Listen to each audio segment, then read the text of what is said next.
Welcome to the Mindful Mama Movement podcast. I'm Shannon Kinney-Dew, creator of AFreeSpiritLife.com. And I'm Ashley Walburn, owner of Home Holistic. And together, we are bringing you the Mindful Mama Movement. Mindful mothering is about nurturing your heart and soul while you nurture your children. It's about consciously awakening to your inner wisdom and being peacefully present as a mama no matter where you are on your journey.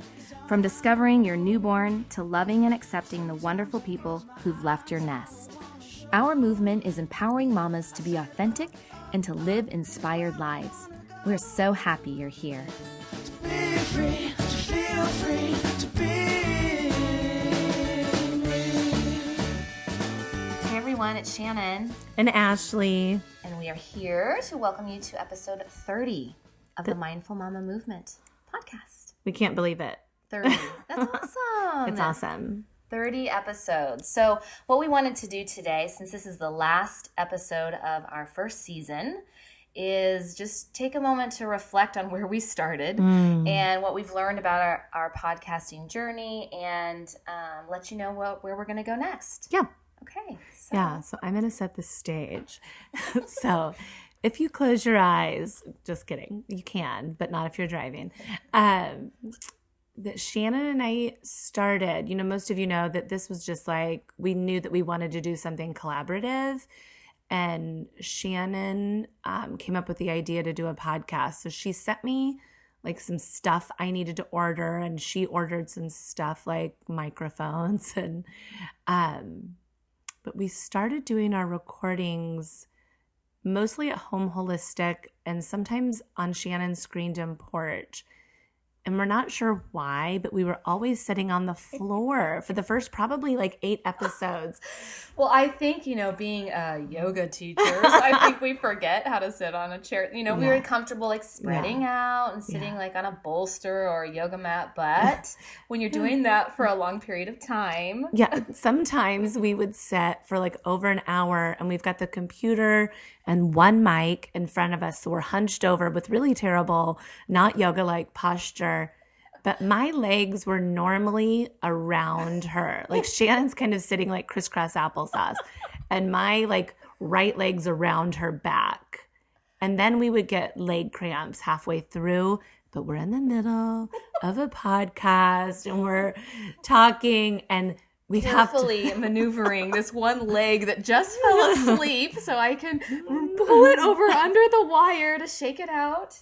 And we're like rubbing each other's hips. Like I've got my fingers in her bottom, rubbing. And truly, while we're trying to keep our face about 4 inches away from the mic. So we did several episodes that way, not in chairs. And one episode, Sydney Dwyer's episode, we had Wi-Fi problems that day. So we went down to where the router was at Home Holistic, which is in our break room, which is really just like a room with a fridge. She had her food in the microwave. She was like pulling it out. I know. We're like, get out of here. That's funny. And we're in the middle of interviewing her and we're sitting on concrete on the floor, leaning over, and both of us literally were like, I can't get up. Seriously. So if you go back and listen to that episode, Sydney Dwyer's, I don't know which number it is. Yeah, she's pretty early, 6 or something. Like we're in pain. It's talking about her birth, and she had a long, hard birth, so maybe while she's talking about pain, it only felt, appropriate. So now, we redid my office at Home Holistic, and so we have our own desk, and we both have our own chairs, and it really, like, for sure feels like a huge relief that we can sit here and talk for an hour without having cramps. Although we still hug from time to time. We do. We still get close. We still share one mic. We do that. Yeah, so we've come a long way since our first episode, seriously pushing record and trying to figure out how to even do Skype remotely. Yeah. So we've learned a lot. Technically, we have brought over close to 1,400 moms in our Facebook group, and that continues to grow every day. And we've hit, we're at 22,000 downloads and growing with our first season. So that to us feels, really exciting because we know we're reaching new moms all over the world, and we love all the sharing that you're doing in our community. So thank you. Just thank you for being a part of this journey with us. And we want to hear what your favorites are too. Yeah. So we'll wrap up with that. But how about you as far as shows that stand out or favorite moments from our first season? I mean, I think some of my favorite moments, are that Shannon and I do like a very basic script before. So for Michelle Hunter, who was our first interview, for instance, that we knew about her. Shannon and Michelle had worked together. And so we knew kind of what questions we wanted to ask her. And we always do that before. But then as we get through the podcast, I love Shannon and I are crossing out things like, this question doesn't feel relevant anymore, and we're writing each other notes. Or Shannon was going to, ask question number 4, and now it seems like Ashley should ask that. So Shannon will send me an arrow. And so just watching kind of what we're doing with each podcast, like our behind the scenes, I really wish a lot of times that all of that could be recorded because it's funny also.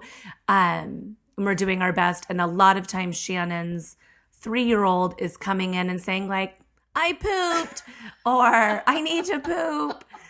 And then I'm taking over that question while Shannon runs off to take him to the bathroom. And so just honestly, like we really try to put on a professional show, but we're running a business and mothering at the exact same time.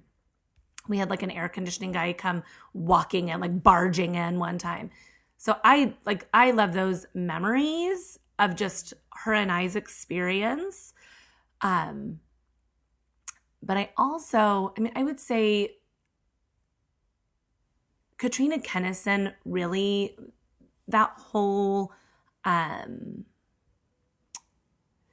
podcast was really special to me, probably because I have boys and she has boys, and she's really talking about older boys and some hardships that they'd been through. And, it just takes me on the journey that I'm in right now, and almost everything I do. And most of you know that I'm giving a lot of support to moms that are just having babies or with younger children. And that I still need support too. And I still don't know what I'm doing a lot of the time. And to hear this, she's so beautiful with her words, but I really felt like she painted such a clear picture of their home and where she runs and kind of what she does, that she sometimes will take a break. She doesn't deal with everything head on. That I loved that, I need 30 minutes and then we're going to talk about this. And then she comes back, feeling more centered. So that really stood out to me. And then, and just for me with my own parenting. And then part of Karen Mason Miller's that really stood out to me was talking about her teenage daughter who, I parent a little bit differently than Mazen does with her daughter, that I've always kind of felt like your room is my room. You just get to sleep in here. And she said, these children really need a sacred space. And so I don't go into their room without permission, but my door is always open, and she knows that. And that's really, really changed, especially for me with my relationship with my 15-year-old Ben, that he really sometimes needs to be in his room with the door shut. And he has always craved more private time, and him just knowing that he can come to me really has been different. So those 2 moments were really special for me, and literally have kind of changed my course of parenting this year. Yeah. How about you, Shan? Yeah. Oh, gosh. I feel the same way just looking back on when you brought up my porch. I liked our moments when we would just have lunch and talk before we'd record an interview. And because we hadn't had a lot of that time to do that together, just to hang out and catch up and be connected to each other's lives. So I've loved that part of it a lot, just being more connected to you. And then for sure, Michelle Hunter, we mentioned, that's episode 5. That was our first recorded interview, and I loved it because her kids are raised, but she was so vulnerable and honest, and really got emotional herself as she reflected. And I remember her talking about her art table that she bought to try to be more present with her kids, and she was a single mom, and just her whole story just touched me. But her one story about when they were camping, I don't know if you remember this. Well, yes, you do. Of course, you related even. She was camping in a tent in her living room with her daughter, and her daughter said years later as an adult that was one of her greatest memories with her mom, because it was so fun. She got to camp and the lights were off and they used flashlights. They got to eat in the tent. And Michelle just couldn't believe it, because her memory of that was the power was out. She couldn't pay the bills. She had to wait till a check was coming, a few days from then. And how she kind of carried that as guilt. And it was just a really cool, for me anyways, to see that, what we see is different a lot of times than the experience our kids see. And that, we're going to mess up and we're going to have, things that we have to deal with and work through, but that might not be on their radar. They might, see it in a different way, and then for us to just let it go. Anyway, I was just really appreciated her sharing everything she did in that episode. And then for sure, Mazen, that was, I believe, episode 8. Oh, gosh. And I just loved how she just has a calming way of talking. There's a presence about her, and she's just very wise, and I could have just listened to it all day. I just wanted to hear her talk, and I did. I went to one of her retreats that she was visiting in town, and I will go again. I think she's just amazing. And then Katrina, to me, was just kind of one of my mentors. Like, I just hope I get to publish a book like that someday. But she's so beautiful in her writing, and it was just a really cool moment to get to spend time with her. And then another episode that was more recent for me, I'm not sure the number, we'll put all the numbers in the show notes, but Carla Nomberg, where we talk about parenting in the present moment.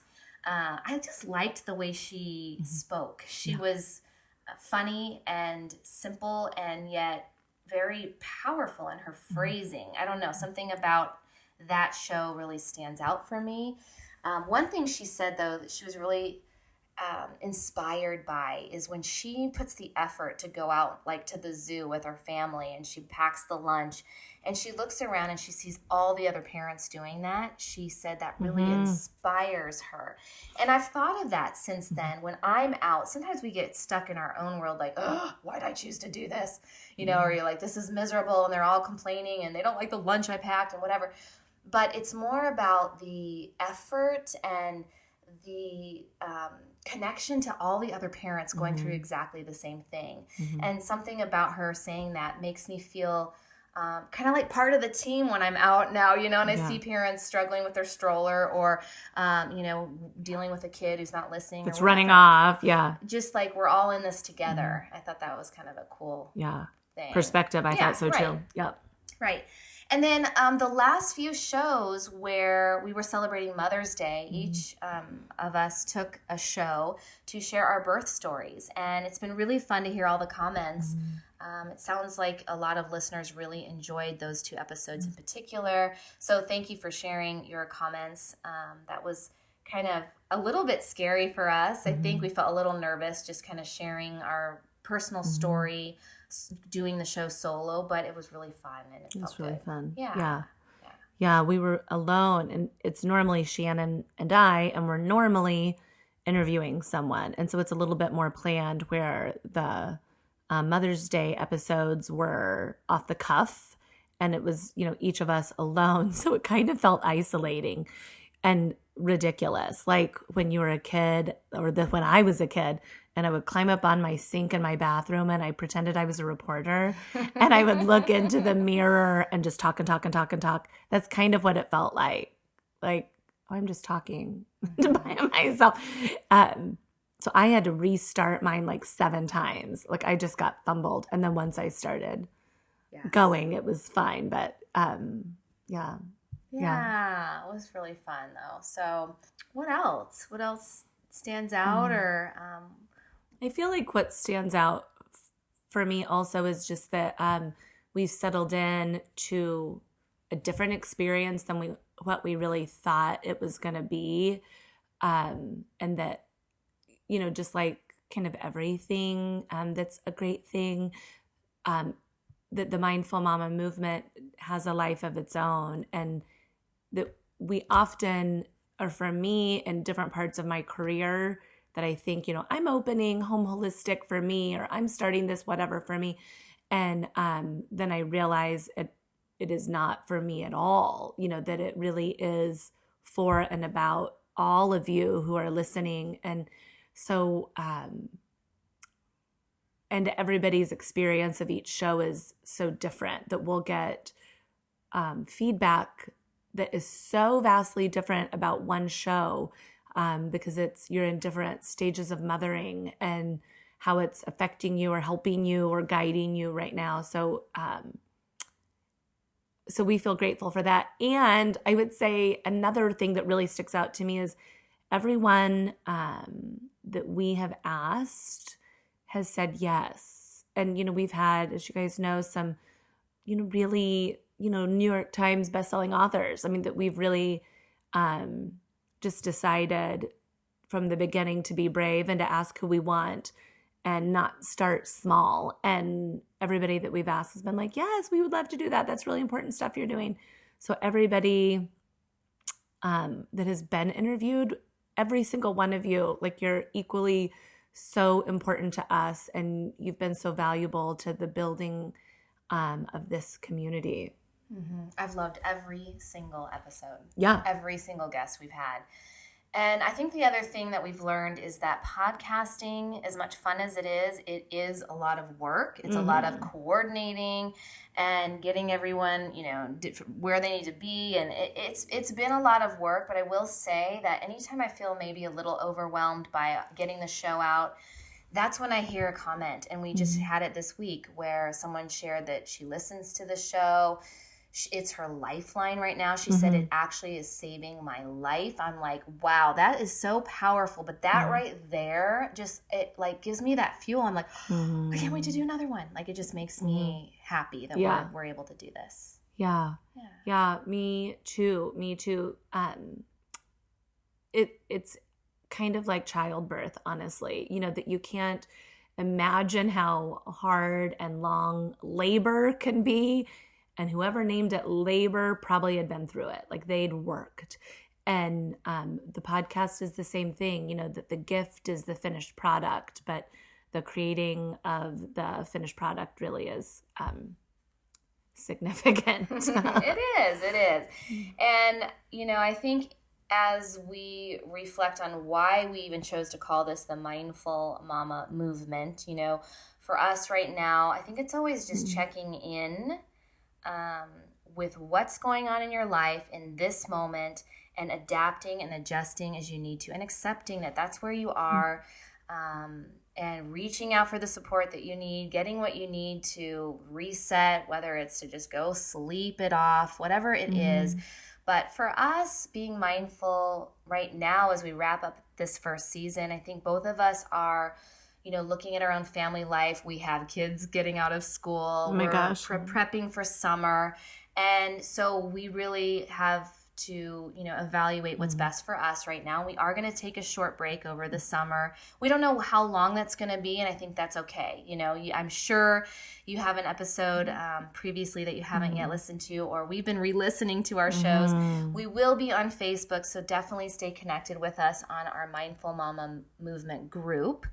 And we'll see where this takes us next. Yeah, there will be a season 2, that we're not taking a forever break. We're really just taking, a chunk of the summer, but we work really hard, all year. And that, our hope is that we can work a little tiny bit less hard for at least the first month of summer. So we'll have episodes and we'll be sharing with everyone when they're coming back. We would love to know, and you guys do a good job of this on the Mindful Mama Movement group, like if there's a book that you've read, or if there's, a podcast that you've listened to that would be relevant to us, that Shannon and I should be interviewing for next season, that we would love for you to share your ideas so we can reach out to those people and check it out. Yeah, so you can email us, info@mindfulmamamovement.com, and share your feedback with us, and then help us continue to grow the movement, because when we are reaching more moms, it's just more inspiration. It gets us out on iTunes, so you can go there, subscribe to our show, leave us a review. But make sure, if you have a favorite episode, to share it with your other moms or add them to our group. And that just gives us more moms to reach when we come back with season 2. Yeah. Yeah. You ready for summer?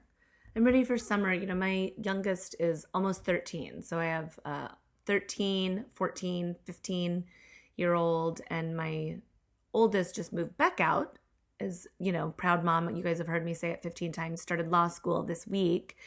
And nobody can drive, I've got these kids that are busy and don't need me. Like, they don't need me at the pool, but they need me to get them to the pool. They don't need me at a movie, but they need me to get them to the movie or a friend's house. So I am kind of back in the trenches of toddlerdom. Like, I am doing a lot of running, a lot of, hey mom, I swear to God, I'm going to get an Uber account. Like, I swear I won't. I can't do it because I'm a crazy mom. Like, I'm just going to do it. But summer's like my favorite memories of my life are summertime and doing a little bit less and being with friends. So I look forward to watching them do that. Good. Yeah. Well, I hear you. My oldest is still in school for one more week, and then it's going to be all he just wants. What are we doing? What am I doing? What should I do with myself? So, but I have kind of cleared my plate and plan on a lot of swimming and relaxing as much as we can. I love summer too. I absolutely love it. They're so excited. And I think it's a perfect time to just ease into it. Go to the pool. Go to the pool. Yes. Yeah. All right. Well, we are going to wrap up and see you after summer. Yeah. Thanks, everyone, just for listening and being a part of this. And we'll see you on the Mindful Mama Movement group, and have a wonderful summer. To learn more about Shannon and her services, visit afreespiritlife.com. I am now offering registration into my Live Freely Circle. The Live Freely Circle is an online membership program. It's a support group for moms, for women who are nurturers. If you take care of others at the expense of your own needs, if you're feeling depleted, tired of living in stress and overwhelm, if you're wanting to just get a creative boost or recharge, you are going to love the Live Freely Circle. We are gathering now for the entire summer, and every month we celebrate a new theme: play, creativity, rest, new beginnings. It's all about nurturing your heart and soul while you nurture and care for others. So check us out at afreespiritlife.com. And to visit Ashley this summer, if you live in the Kansas City area, make sure to check out her yoga classes. They are always offering special workshops, and she has a holistic center. It's at homeholistic.com, and you can look up the schedule there, the teachers, and all the great information. All right, everyone, thank you again for joining us, and we will see you soon. It takes time to realize that we're free, and I believe it's true. Open your heart and your soul, follow. Take time to breathe, 'cause we know you never know. Well, gather up all your brothers and sisters, hug your mom and tell your dad that you love them and miss them, 'cause tomorrow may not